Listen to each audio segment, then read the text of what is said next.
Rémi Maronne, conseiller au sein de l'Institut du numérique responsable, nous a rejoint. Bonsoir Rémi. Bonsoir Adrien. Ravi de vous retrouver. De même. Et ce soir, nous parlons de smartphone. Alors ça, forcément, ça va concerner tout le monde. Quasiment tout le monde en a un dans sa poche. Vous vous intéressez notamment à la gestion des déchets électriques. Oui. Et justement, il y a un ensemble de solutions que vous allez nous proposer. Tout à fait. Comment gérer la fin de vie de ce qu'on appelle donc les D3E, les déchets d'équipements électriques et électroniques. Souvent, nos vieux smartphones traînent dans un tiroir ou dans un placard. Avec leur chargeur. Avec leur chargeur. Et pour cause, c'est pas très simple de savoir qu'en faire. Je vais prendre 4 chiffres. Aujourd'hui, il y a 88% des Français qui changent leur smartphone alors qu'il fonctionne encore. Vous avez également cette statistique. On change en moyenne en France de smartphone tous les 18 mois. C'est-à-dire tous les ans et demi. C'est considérable. Donc au final, on a 30 millions d'appareils qui dorment dans les tiroirs. Et autre chiffre catastrophique, on a seulement 16% des smartphones qui sont recyclés en France comme dans le reste du monde.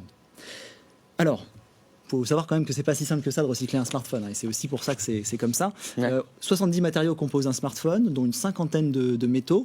Et ce qu'il faut savoir, en fait, c'est que dans ces métaux, eh bien, quand ils sont extraits, ils sont parfois extraits dans des conditions humaines peu scrupuleuses. Ils provoquent souvent des déplacements de population dans des pays d'Afrique. Et également, ils participent à des financements de conflits armés. Donc clairement, les smartphones ne sont pas ou peu écologiques, quoi. Tout à fait, parce qu'il y a plusieurs choses. C'est que les ressources sont en train d'être épuisées à cause de ça. La production d'un smartphone, c'est très énergivore. Donc, urgent de ralentir. Des smartphones peu écologiques, peu éthiques, voire peu réparables. En tout cas, difficilement. D'accord, mais il y a des solutions et heureusement vous êtes là Rémi pour nous les donner, Tout à notamment des ateliers je crois. Des ateliers, tout co-réparation, à c'est fait, ça des ateliers de co-réparation, donc des associations qui se mobilisent pour nous aider à réparer nos smartphones, mais également nos vieux grippins. L'idée, c'est de s'intéresser à tous les objets électroniques, électriques et électroniques.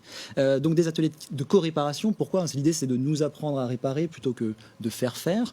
Et donc, les ateliers de co-réparation, vous pouvez les suivre. C'est un collectif sur Nantes. Vous allez sur la page Facebook Atelier de co-réparation de Nantes. Et vous allez trouver toutes les informations pour les suivre et trouver la date du prochain atelier qui aura lieu. Et il y a également des entreprises. D'ailleurs, on avait suivi une entreprise sur Télénorme qui s'appelle Largo, Tout à fait. à Sainte-Luce-sur-Loire, selon mes souvenirs, où là justement on peut acheter des appareils réparés. Tout à fait. Et Largo, en fait, propose vraiment une autre vision de la consommation de smartphones. C'est à la fois, ils proposent le reconditionnement des téléphones, ils les reprennent pour éviter qu'ils dorment dans nos tiroirs, et puis également, ils les réparent. Donc, c'est vraiment une autre vision.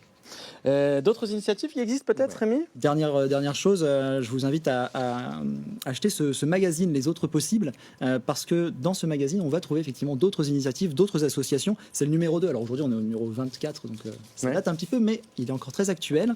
Dans cette carte, on va retrouver beaucoup de choses qui vont vous permettre également beaucoup de bonnes adresses pour réparer, recycler vos déchets électriques. Merci beaucoup, Rémi. Et toutes ces infos sont à retrouver évidemment sur votre site internet chroniquenumérique.fr. À dans 15 jours, Rémi.